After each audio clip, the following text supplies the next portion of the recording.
A shocking number of school students are reporting incidents involving e-cigarettes to the Victorian Education Department. It's prompted calls by health experts for the government to act to protect Australian children from the predatory tactics used by vaping companies. Joining us live is Becky Freeman, Associate Professor of Public Health at the University of Sydney. Becky, really appreciate your time. Thank you. I know as a parent there is a lot of hand-wringing around vaping at the moment. It's a big issue confronting schools right around the country. We know more and more kids are taking it up. Firstly, just lay the groundwork for us here. How harmful is vaping for children and how addictive is it?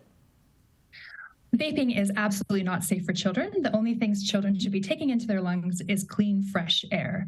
Vaping is highly addictive, and the products that children are accessing aren't labeled properly. We have no idea what's in them. They usually contain nicotine. They're cheap, flavored, disposable devices that have the potential to addict them to nicotine for life. And so in terms of the longer term health risks, what can we expect on that front? Right. Look, unfortunately, these devices have been around for about 10 years now. We don't have good data on the long-term health effects, but we know for the acute immediate health effects, nicotine addiction is the #1 issue for young people. We know they're associated with respiratory issues. We know that nicotine poisoning is a real concern, particularly in small children. These products have not been proven safe. They haven't passed any sort of safety standards or been approved by any authority that they are safe for children to use. And to muddy the waters, we've seen research disseminated by a foundation that actually is funded by Philip Morris. What is your analysis, Becky, as to how that has shaped the public's perception of vaping?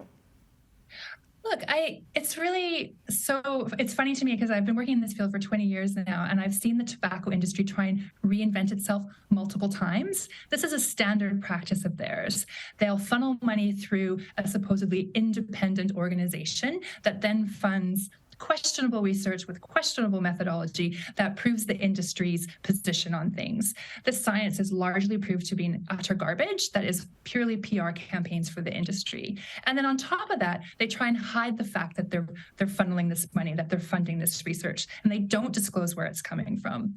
Fortunately, I think the public has really wised up to this as a tactic. Despite Philip Morris's attempts to reinvent itself, it has largely not succeeded in this and is still viewed as a highly predatory industry that manufactures disease and death and has no place at the public health table. So when we talk about companies being predatory and particularly looking at children here, how do they go about that in terms of targeting children? Sure. We have a massive loophole in our vaping laws in Australia. Now, you should not be able to get your hands on a nicotine-containing vape unless you have a prescription for it and you purchase it at a pharmacy or you import it from overseas for your personal use. But what we know what's happening is because non-nicotine products aren't regulated at all, can be sold anywhere, what retailers are doing is selling nicotine-containing products to children. When we surveyed children as part of our Generation Vape project, we know that most of them, over 80%, said it was very easy to access vaping products. And the products that they prefer contain nicotine, are flavored, are brightly colored, have names and flavors like gummy bear, raspberry fizz, things that are directly appealing to young people. And we know that social media, we know all young people are on social media, and particularly, photo sharing platforms, things like this, that it's very easy for them to access these products through those social channels as well. So for the politicians watching us now, what do you want them to do? What, in your view, needs to be done ASAP to try and make this better for our kids? Yeah. Look, I think we're at a point now in Australia, if we act now, we can avoid a whole new generation of nicotine addicts, people who are going to be using these vaping products for, long term. We're going to have a huge public disaster on our hands. But if we act now, we can shut that door. We need to end access.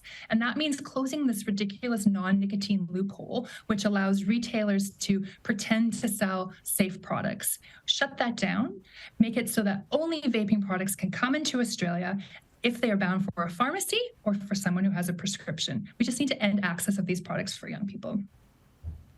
The retailers do warn, though, that if that happens, we'll just see a black market explode. Do you think that'd happen? No, I don't. I think that is an industry line. And I find it very disingenuous for retailers who claim to be doing the right thing and say, oh, we're only selling these non-nicotine devices to people over 18. Nobody wants to use a non-nicotine e-cigarette. They are selling illicit products. They are creating a black market right now by selling illegal products to children. Look, Becky, really appreciate you taking us through that. I think parents around the country are cheering you on in pushing for change in this area. It is a really tricky one to navigate. I know. Thank you so much for your time. Appreciate it. Oh, pleasure. Thank you. Bye-bye.